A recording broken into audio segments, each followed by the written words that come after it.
You're listening to the Options Insider Radio Network. For more quality options programs, visit www.theoptionsinsider.com or search for Options Insider Radio Network in your podcast provider of choice. Listeners can also access all of our programming through our mobile app, available in iTunes and on Google Play. Don't forget to follow along with your favorite programs and submit your own questions for the hosts at twitter.com/options, facebook.com/theoptionsinsider, or via questions at theoptionsinsider.com.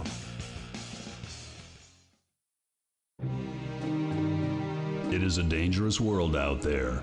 Volatility is on the rise and your clients' portfolios are under assault from a growing number of threats. Simple diversification is no longer enough to shield the assets under your protection. Registered investment advisors, financial planners, and asset managers need a new weapon in their war on risk. Welcome to the Advisor's Option, the program designed to arm busy advisors with the information necessary to properly manage risk in this volatile environment. From options education, trading strategies and tips, to industry news and interviews with leading advisors, you'll find it all on the Advisor's Option. The Advisor's Option is brought to you by the Options Industry Council. The OIC was created to educate investors and their financial advisors about the benefits and risks of exchange-traded equity options. For more information on how the OIC can help you implement options in your practice, please visit optionseducation.org. The Advisor's Option is also brought to you by Swan Wealth Advisors. Since 1997, Swan has been the leader in hedged equity and option income strategies with GIPS verified results. Swan provides unique and valuable solutions to the inherent weaknesses of asset allocation, offering defined risk strategies that allow upside participation while also protecting advisors and investors against market risk. For more information about our advisor program for separately managed accounts, the Swan Defined Risk Mutual Fund, or our proprietary option overlay strategies, please contact Randy Swan at swanwealthadvisors.com. Think outside the style box. Think Swan when deciding on risk management solutions to market risk. And now, it's time to arm yourself with the latest weapons in the war on risk. It's time for the Advisor's Option.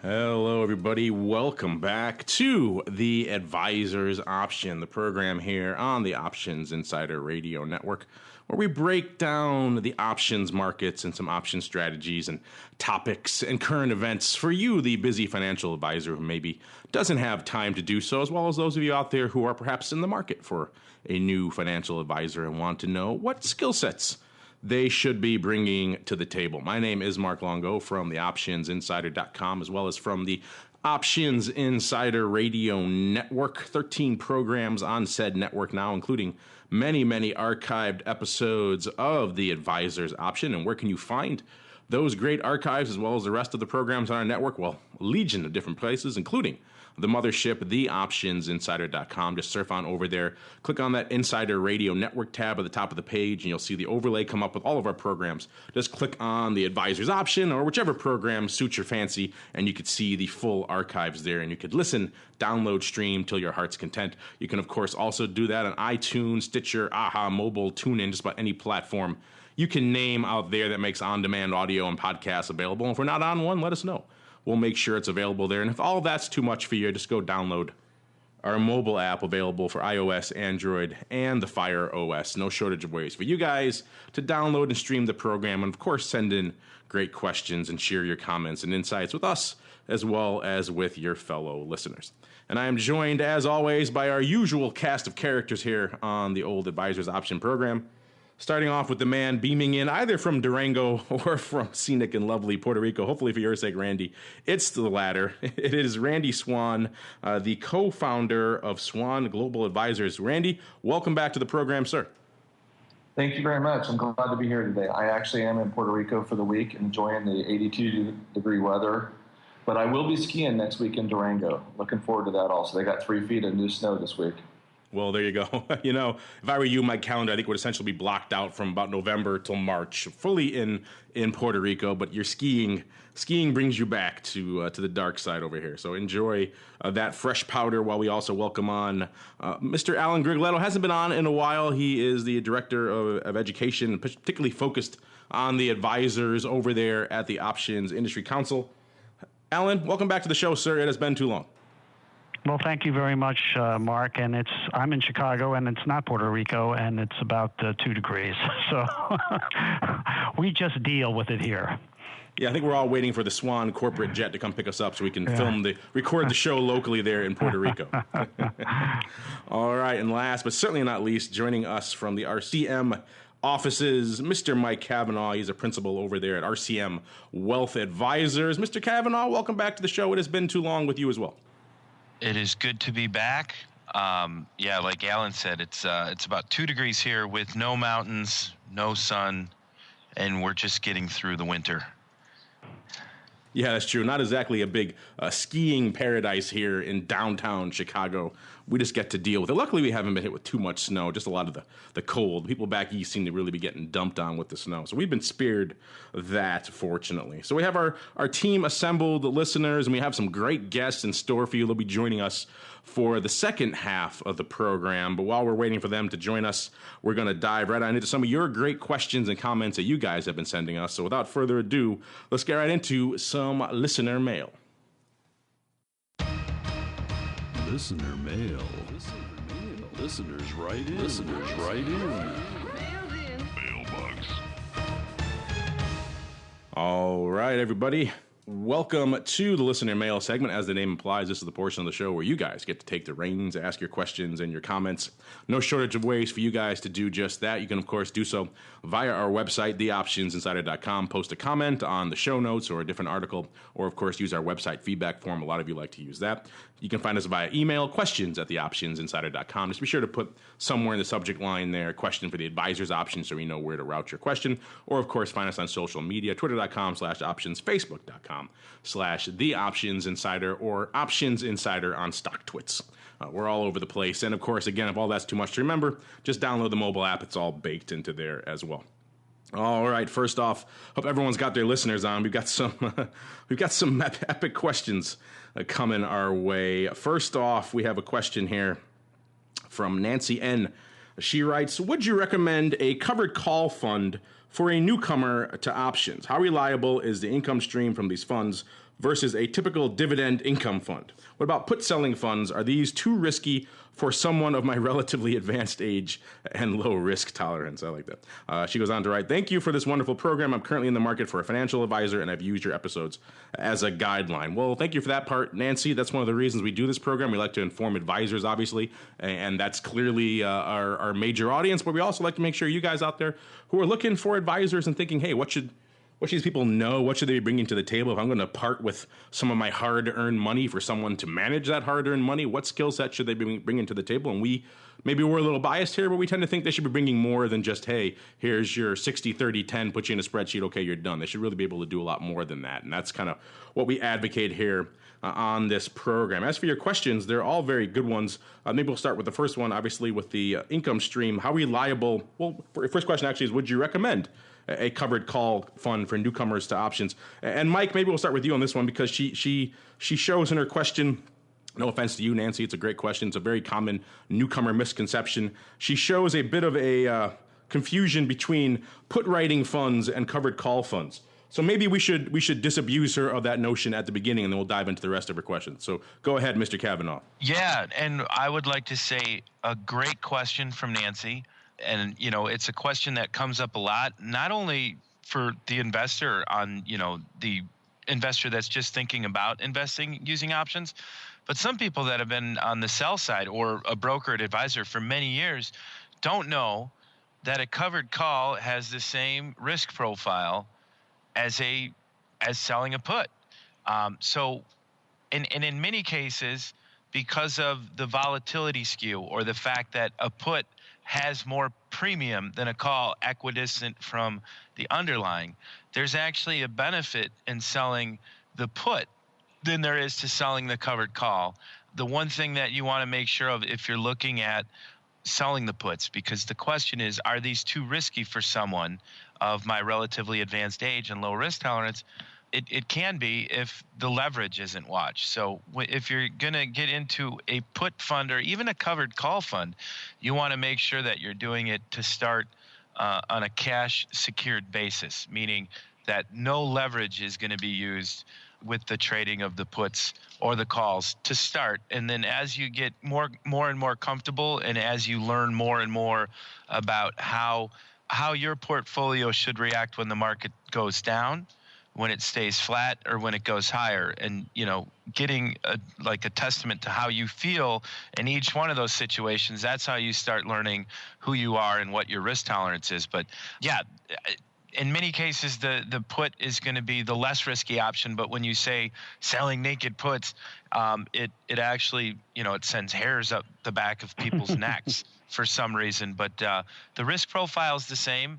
And like I said, this because of the volatility skew in puts, the reward is actually a little bit better. And I know there's been studies between the CBOE's call right and put right indexes. I think it's the BMY or the BMX and the PUT, where it shows that skew to the put side in a cash secured basis actually proves to be a little bit better over time.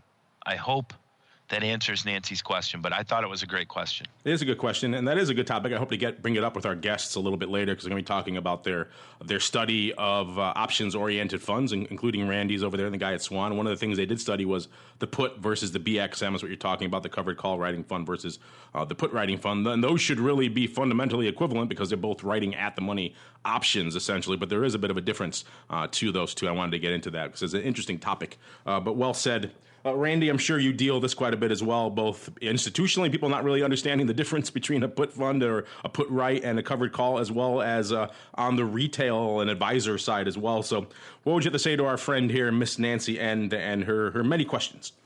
Well, I guess the first thing is, what are the goals and objectives of the person that wants to invest in a different type of strategy? So I think different types of funds, a covered call or a put fund, I think would obviously have more of an income component, as opposed to what we do at Swan is more of a hedged equity plus some option income on top of that. So I think those are a very big distinction between those two types of funds. And I think it's just, having to understand the different types of strategies, when each one will do better or worse, or the type of market environments each one will shine in, is really pretty important for someone like that wants to make an investment. And Alan, we'll close up with you here on this question. What do you have to say to our friend here, Miss Nancy, and her questions? We'll ignore her comments on her advanced age, because that would be impolite. Well, Mike and Randy pretty much covered everything you can say about the two different strategies. I would just add this is, if you're looking, the caller didn't identify whether it was something for the means of diversification of a portfolio or something that she was looking to go whole hog into.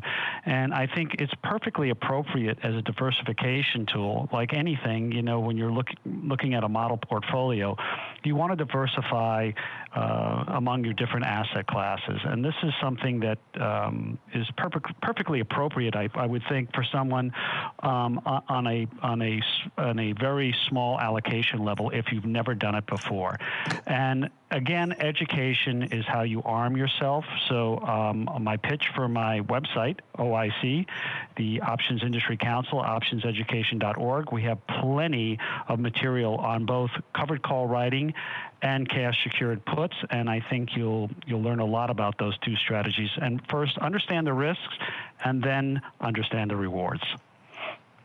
Well said, sir. As always, great question, Nancy. Moving on to our next question here. Some of our listeners really like to send in some pretty epic treatises on the options market, and this next one certainly qualifies. This one's from Sanjay, so you guys put your listening ears on. You guys at home do so as well. This is a long one. We'll see how many different segments of this question we can answer in the time allotted. This is from, like I said, Sanjay Puri. He writes, "Thank you for your very informative podcasts on the Options Insider Radio Network. Been an avid listener for the past year and have devoured most, if not all, of your podcasts, converting this erstwhile buy and hold equity investor into an amateur-ish options trader / investor with a smiley face. I deeply appreciate the good work you guys are doing and look forward to more insightful content from the crew. Well, thank you very much, Mr. Sanjay. He goes on to write, my options trading has been mainly done from Roth IRA accounts, mine as well as others in my family, wherein the earnings are tax-free. Curious to learn from the expert panel on your suggestions for ways to achieve the following. 1. Increase the capital deployed / contributed within the Roth IRA accounts and overcome max contribution limits of $5,500 per year to reap bigger tax-free earnings in the Roth IRA. Buy larger trades while still keeping approximately 50% of the capital as dry powder for potential adjustments and or other attractive opportunities as they emerge.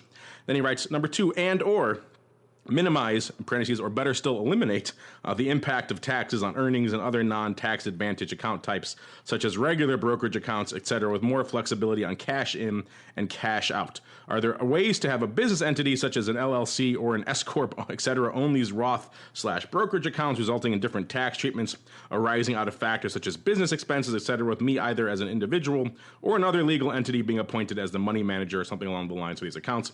The gist of what I'm trying to achieve is increase capital deployed and eliminate or at least minimize taxes. Some additional context for you, better to see the big picture is as follows. I currently have about $30,000 in Roth IRA accounts.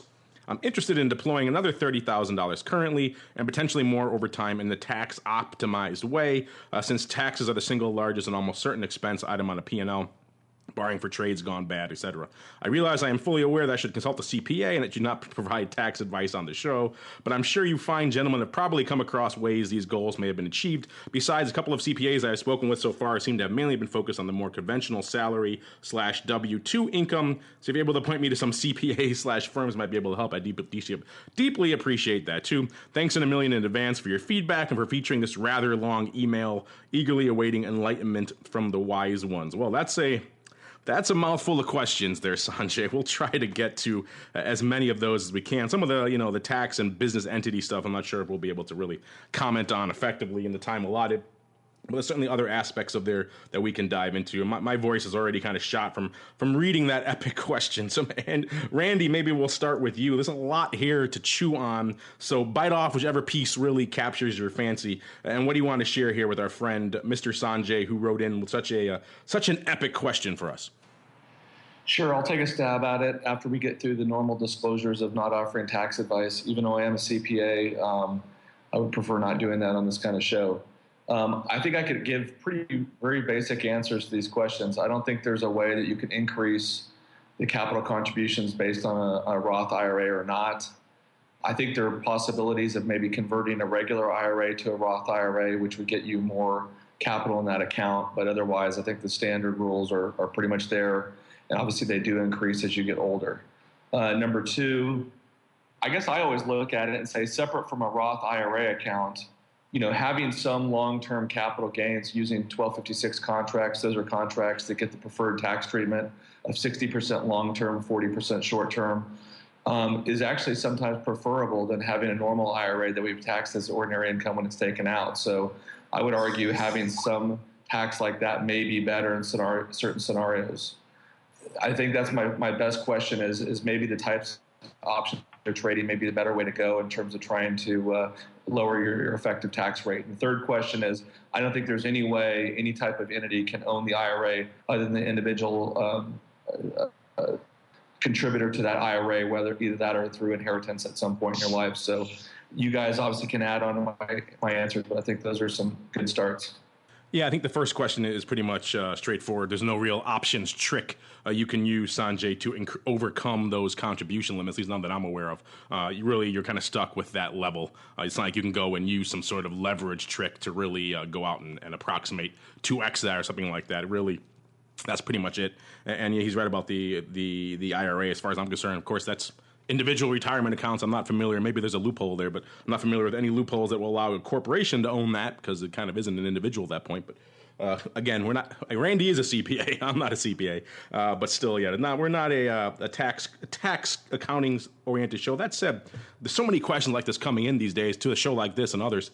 I'm starting to think about maybe we need one on the network, or at least bringing someone onto this show who is confident and comfortable talking about these subjects. We have so many questions on them, and obviously it's such a big driver for advisors. Mike, you must get questions like these a lot. Maybe not so much on the sole proprietor, S corp type stuff, but generally a lot of his questions are focused on minimizing tax consequences. So, what do you have to say for our friend here, Mr. Sanjay, and his epic question? And Randy, I mean, he's got a lot more experience, with being an accountant in his past life and dealing with options every day, is probably more qualified to answer this. And this is like my 2-hour disclaimer before I take a stab at answering this question. So I'm not a certified tax accountant, but if it were me and this situation happened to me, the one thing you may be able to check into on the first point, there's nothing you can do change to overcome the max contribution limits unless you work at a firm that has an employer-sponsored 401k and you're over the age of 59 and a half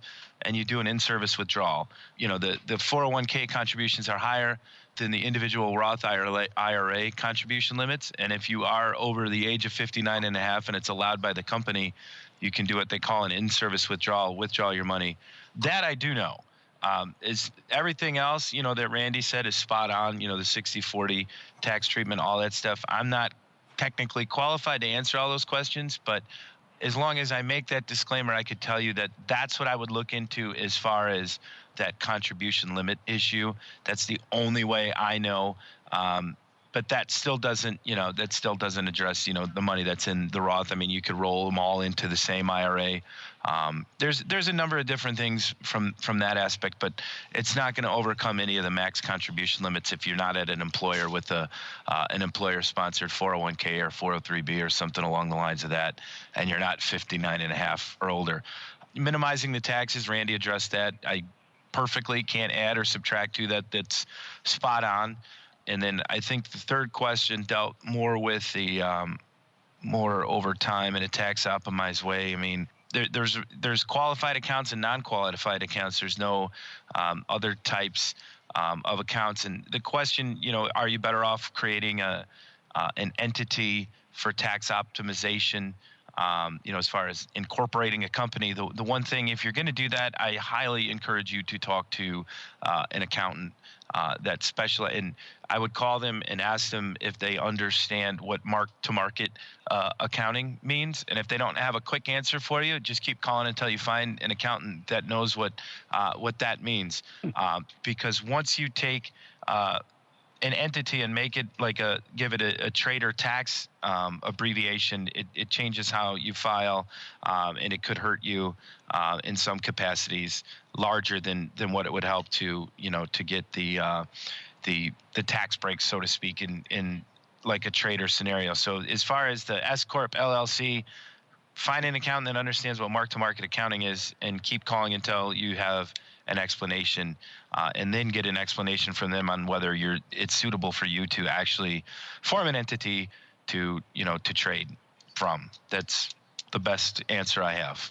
Good advice, sir. And he brings up a good point, and you do as well, that it is difficult to find a CPA who focuses on more than just here's your W-2 and here's your 1099 and here's what your incomes and deductions are. This is obviously a very specialized subset of that. And so you're right, it is a little bit more difficult to find CPAs who understand what the heck we're talking about on a show like this. So we do feel your pain, Sanjay. Alan, of course, like I said to everyone else here, a lot to bite off here. So what do you have to say here? What advice would you give to our friend here, Mr. Sanjay?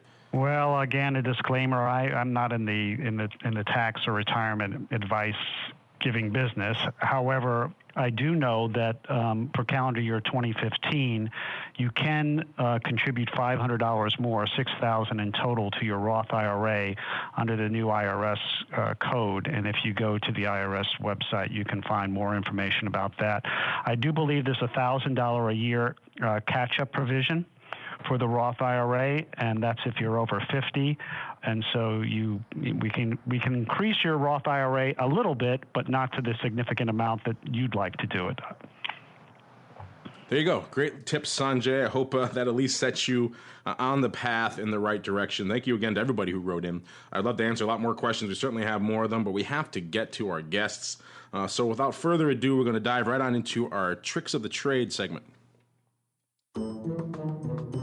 And now it's time for practical tips on how to implement options into your practice. It's time to learn the tricks of the trade.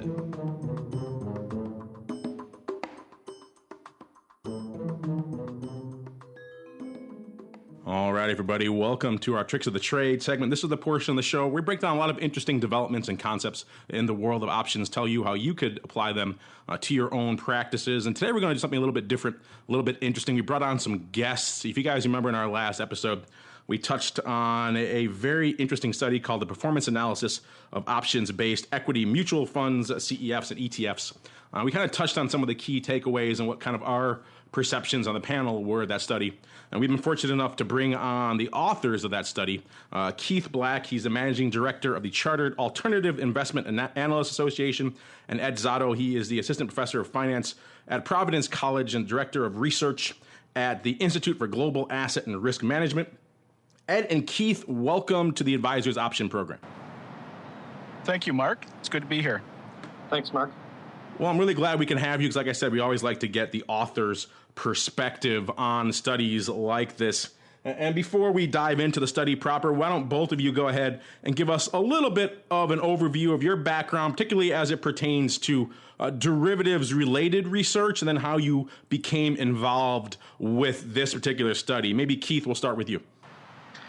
So I'm managing director of the CHI Association, where we have textbooks and exams on alternative investments. So we look at hedge funds and private equity, real assets, as well as derivative products.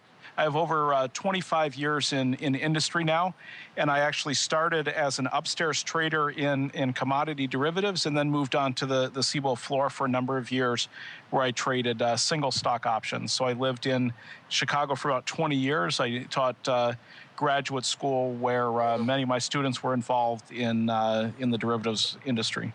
Fellow CBOER, we have a few of us here on the old program. And Ed, same question for you. So I'm teaching finance at Providence College. I previously taught at Boston University and Clark University and UMass Amherst. In addition, through Ingarm and another organization, I've done a lot of consulting research for the CBOE and Options Industry Council and the CFTC. So I've got a long history of doing options-based and commodities-based research. Yes, your name did look familiar to me when I saw it on the byline of this study as well. Well, speaking of that study, let's get into the meat of it. We kind of did a little bit of a synopsis of it on our last program, but for those of our listeners who maybe didn't hear that episode, they probably want to hear it straight from the horse's mouth. So why don't you guys go ahead and give us kind of a summary, a synopsis of the study, what you guys looked at, and some takeaways you guys had from it. Maybe we'll start this time with Ed. Why don't you let you go first? So we looked at funds, registered funds that are trading options. We went through both Bloomberg and Morningstar Direct and identified a total of 119 funds going back. I mean, our quantitative analysis is really going back since 2000, but we identified funds going back as far as the 1970s that trade options as a fundamental part of their investment strategy. So whether they're doing covered calls or put writing or caller strategies, it's really a primary part of their strategy. And the funds that we did sort of performance analysis on are really focused on broad U.S. equity indices. So we also identified a number of global funds and funds that trade commodities or various sectors. But we really focused on the broad equity markets. Keith, anything to add to that? I think Ed's covered this pretty well. What's interesting is that there's been a substantial increase in the number of funds in recent years, especially since 2008. So the study covers 119 funds now, with 56 funds in December of 2008 and only 19 funds in December of 2004. So we've seen a substantial growth in the number of funds as well as in the assets under management. So this is coming up on a $50 billion industry. And that caught my eye as well. Obviously, we here on the network speak to a lot of different aspects of the options industry, the options market, the exchanges, the brokers, the traders, the vendors, the asset managers, all different types. So we get a lot of different perspectives on what is really driving growth in this space. But that number in your study really jumped out at me. I'd wonder, what do you guys really attribute to that phenomenal level of growth we've seen in the options-oriented funds over the past decade? This could be for either of you. I think what we see is that these options-based strategies are a bit defensive. They have a high dividend yield, which comes from writing premium typically, as well as the stock dividends. And so we see that the strategies have a reasonably low equity beta, maybe 0.65 over the last 15 years or so. And what that means is during a period around 2000 or a period around 2008, when there's a lot of downside in the equity markets, these strategies can be a bit defensive because they have a lower beta and historically a lower drawdown in these bear markets. Yeah, so let's get to some of those numbers then, in case, like I said, some of our listeners missed the previous episode. Of course, they mentioned the phenomenal growth we've seen over the past decade or so in options-oriented funds, just an exponential growth rate, really. And also, we've seen a lot of other interesting developments from this study. Of course, options-oriented funds going to have a much better risk-adjusted return rate than the standard just buy and hold. The equities, looking at any pretty much measure, the annualized standard deviation, 11.1% versus 15.3% for the S&P 500. So clearly lower risk there, lower drawdowns, lower pretty much every measure you could think of from a risk-adjusted basis on the option side of the fence. And also extremely competitive on a total return standpoint, 4.2% total return over the 15-year period of the study. That was tied with the buy and hold of the S&P over that same period. So for everyone out there who touts that conventional wisdom that options-oriented funds are going to underperform from a total return perspective, I think this study may surprise you. Speaking of surprises, you guys crunched a lot of data, looked at a lot of funds for this study. Was there anything that really surprised you as the results started coming in? Anything you really said, wow, I didn't really expect that when we started this study? For me, I think that the sheer level of growth towards the end of the period was pretty staggering. You know, there are a number of funds out there that sort of everybody knows of, but just in recent years, the growth has been very impressive. I'm struck by the level of income that comes out of these strategies, because if we're in a world of 2 or 3% fixed income yields and a similar lower amount of equity dividends, in 2014, the distribution yield of our sample was about 5.25%. And so in a world where people are taking a tremendous amount of risk to earn income, these type of strategies seem to have a compelling level of income without taking on a lot of extra risk. So the return is driven by two factors. One is you do have this exposure to the U.S. equity markets, maybe a 0.65 beta to the S&P 500, but you also have a return that's based on volatility. And to the extent that the implied volatility of options exceeds the realized volatility over the course of the life of the option, that also adds to the yield that can be distributed in the form of dividends on your mutual funds.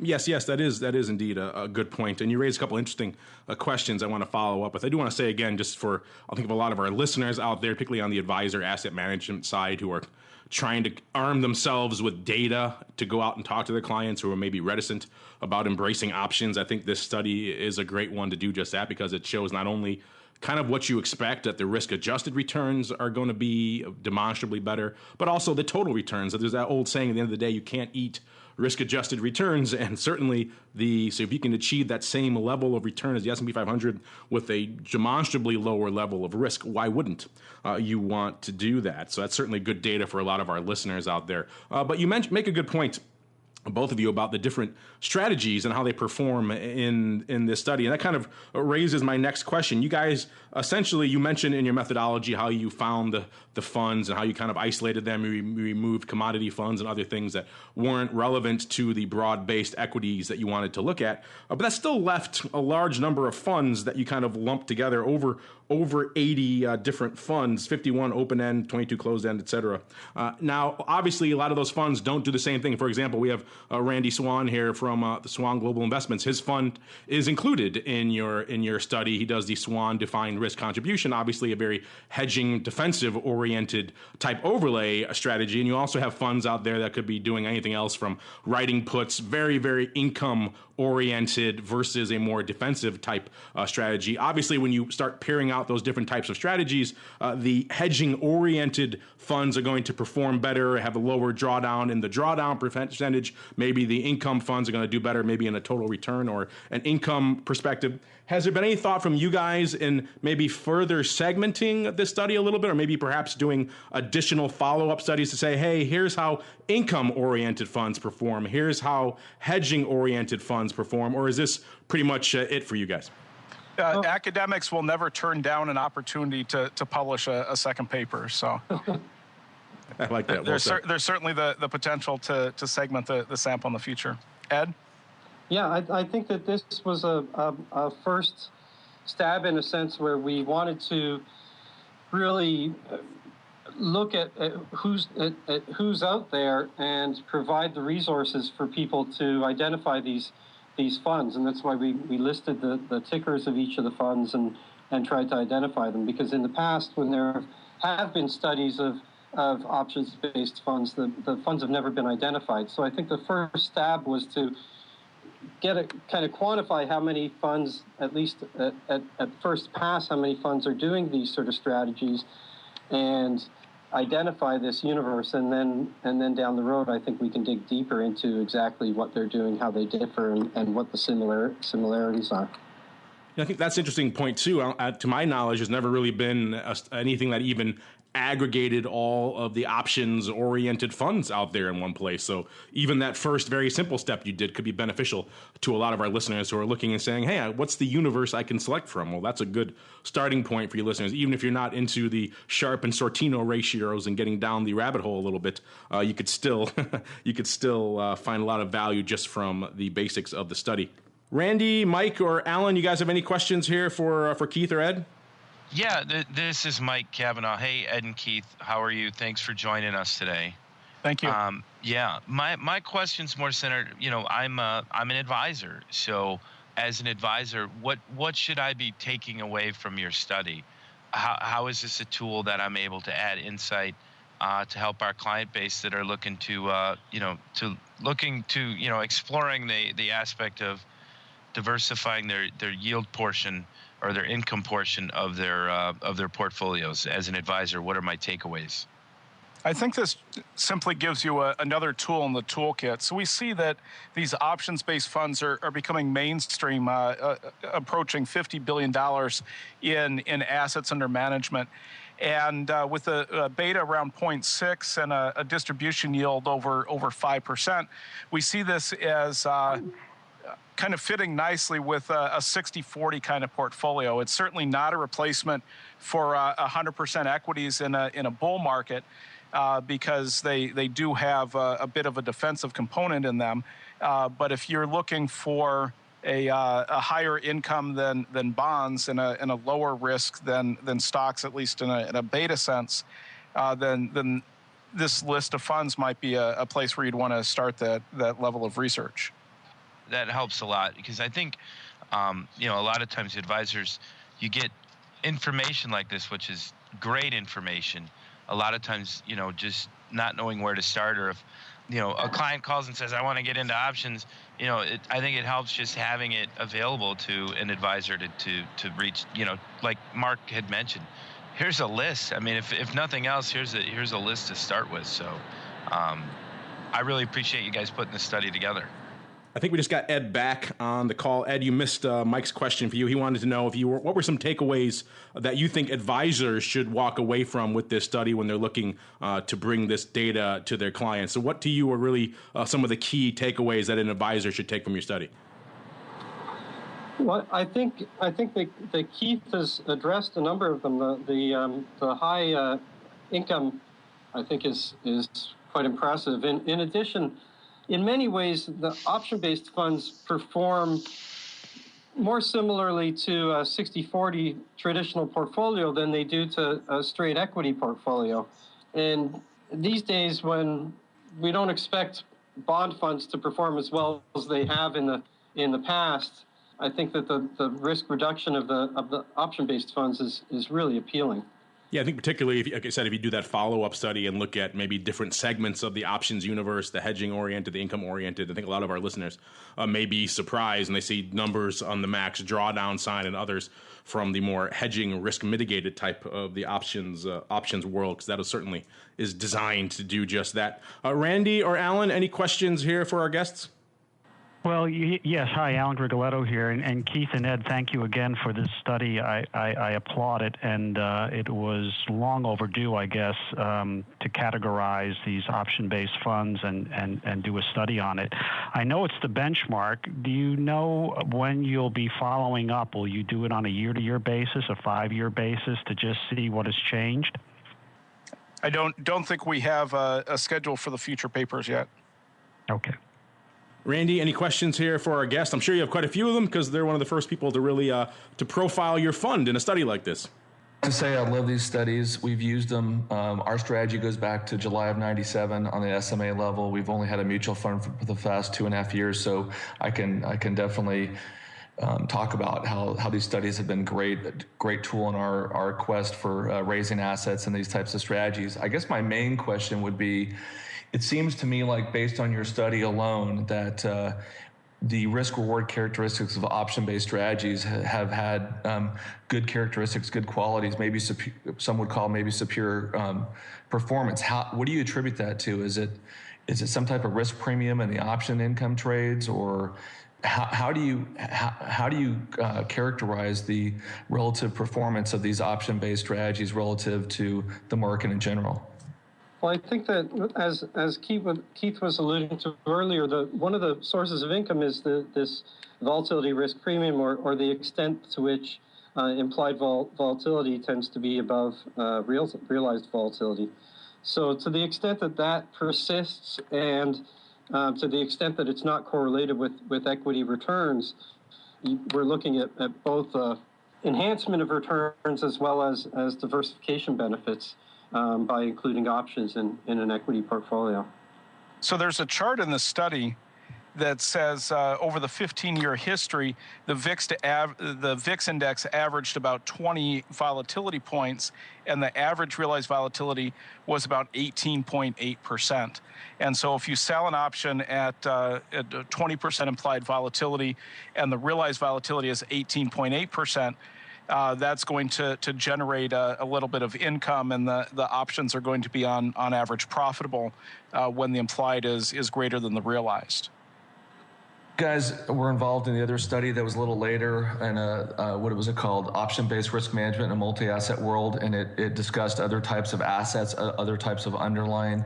Do you feel like that similar type of risk premium exists in those other types of assets, or is this primarily the S&P 500? No, I think you can find it in many different asset classes. I think it's going to vary asset class to asset class to the extent that volatility is correlated with the underlying returns. But I would expect to see a volatility risk premium in most asset classes. Let's just talking about volatility risk premium. I want to get into we have a few minutes left. I want to get into the weeds with you guys a little bit here because it's an interesting topic. We've discussed it at length on one of our other programs on the network here, Volatility Views. I'd be curious to get your opinions as well. Your study, obviously you worked with the SIBO on this, so you analyzed a lot of different CBOE products, including the BXM and the PUT, which is of course the put writing index, and the covered call index, both on the S&P 500, both utilizing pretty much essentially at the money the SPX options in the front month there, both writing essentially the similar contracts. So you would think from an overall perspective, they would be fundamentally identical from a performance, from a risk, from a return perspective. And yet your study and many others have shown that they are clearly not. Like I said, we had some interesting conversations with one of the people who actually created that index as to why put performs a little bit differently than the BXM. We had a listener question earlier covering a very similar topic. So I'd be curious to get your guys' feedback on why you think two fundamentally almost identical products perform so differently in the marketplace. Maybe Keith, we'll start with you. Well, we believe in put call parity, but there's also this idea of a skew. And so to the extent that put options might be slightly more expensive than call options due to the extra demand for buying put options and the ability or willingness of people to sell call options, we see that put options might be a bit more expensive, especially out of the money due to the skew, and that could add a bit onto the return from the put relative to the BXM or the BXY.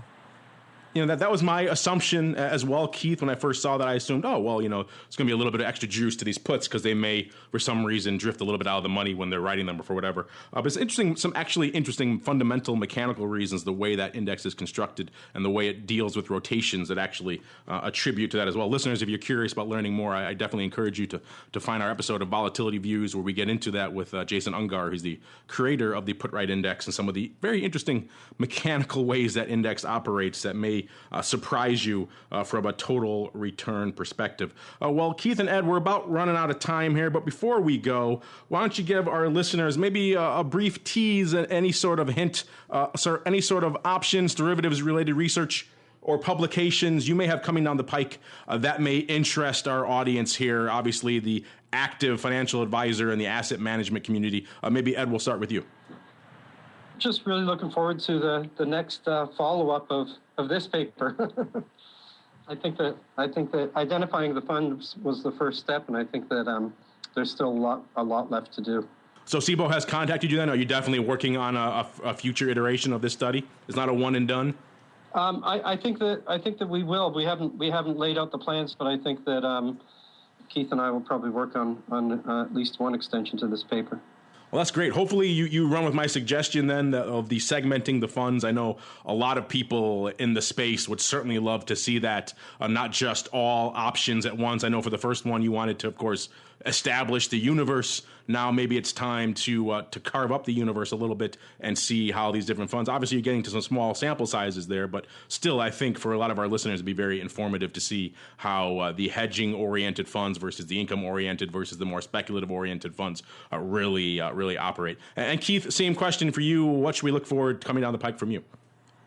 So I am looking forward to working with Ed on future papers, and you've brought up some great ideas. So hopefully, what we'll see in the future is greater assets in the strategy, greater number of funds, and hopefully continued good performance. It's a bit challenging the way the S&P has run over the last 5 years to keep up with that big bull market, but some people actually root for a bear market once in a while, and I think options traders are among those. Definitely. I guess I lied. One last question. Are either of you heading over to the big RMC conference next week? We'll both be there. Oh, great. We'll be there. I won't be there, unfortunately, but we'll have some people there over there, so maybe they'll have a chance to connect with you at that event. It's a great event, listeners. If you're going to be on the West Coast and you're interested in all this stuff and a lot more in detail, particularly things like VIX and BXM and others, and I encourage you to check it out. So, Keith and Ed, thank you very much for coming on the show. We appreciate your time, and we'll certainly look forward to checking back in with you and hopefully with future iterations of this study because we find this very compelling. Great. Thank you. Great. Thank you. Thank you. All right, that was a great interview segment. We love doing those here on the old program. Whenever we get a chance to, I encourage you again to check out that study if you haven't done so. You can find the link on our website or just use the old Google foo, search for performance analysis of options-based equity mutual funds, CEFs and ETFs. I know it's a bit of a mouthful, so probably just surf on over to the optionsinsider.com or SIBO has it linked as well, and you could find it there.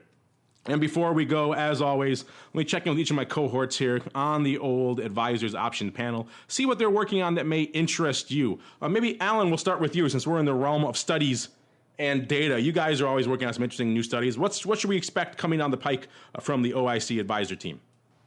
Well, our long-awaited Notre Dame study, which is going to be on the 10 most commonly held stocks in individual retirement accounts, will be out at the Options Industry Conference on May 8th.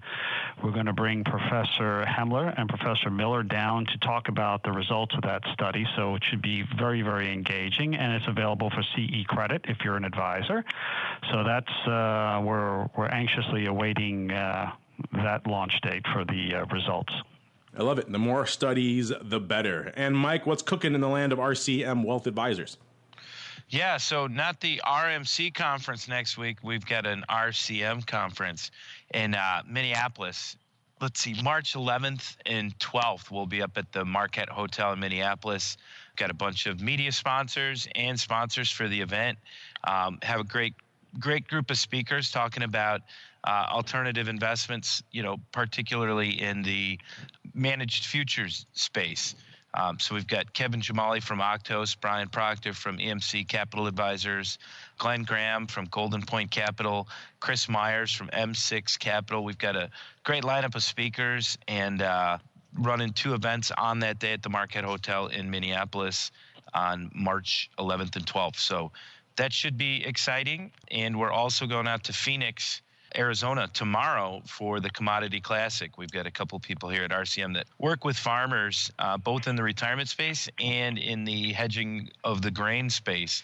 So we're going out for the Commodity Classic in Arizona for a couple days. If you're in the area, let me know. And we're having a couple of events out in Phoenix the next couple days as well. Should be fun. Well, thank you for that, sir. And last but certainly not least, Randy, you guys are working on a lot of interesting stuff over there at Swan. So what can our listeners look forward to until the next time we all gather here together at the Advisors Option table? Well, I've got 2 quick announcements. I guess the good positive news is that we just crossed $1 billion in our flagship mutual fund that was launched about 2.5 years ago. Our emerging markets fund that we launched at the end of December has getting on more and more platforms every week. So pretty happy to announce that we just got on the Schwab platform late last week. So we're pretty excited about the prospects for that and taking the DRS to various assets out there.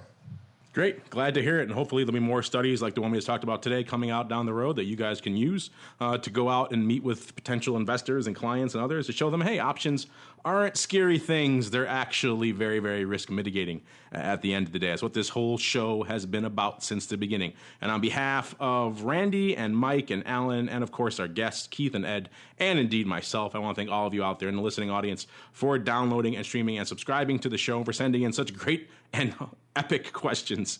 And we'll see you next time right here on the Advisor's Option.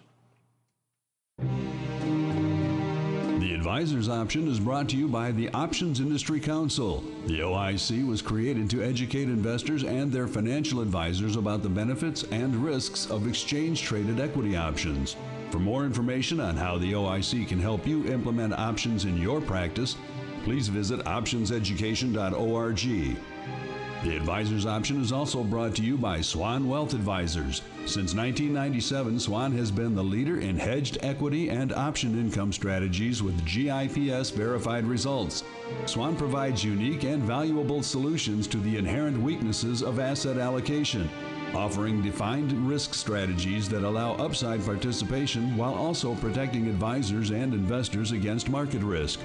For more information about our advisor program for separately managed accounts, the Swan Defined Risk Mutual Fund, or our proprietary option overlay strategies, please contact Randy Swan at swanwealthadvisors.com. Think outside the style box. Think Swan when deciding on risk management solutions to market risk.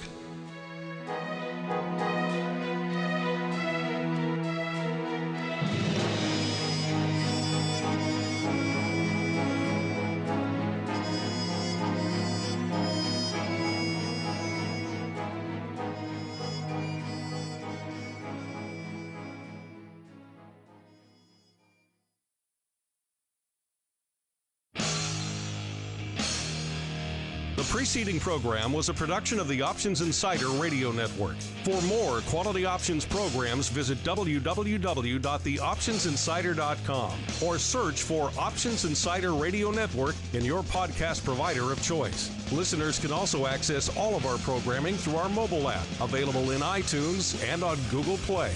Don't forget to follow along with your favorite programs and submit your own questions for the hosts at twitter.com/options, facebook.com/theoptionsinsider, or via questions@theoptionsinsider.com.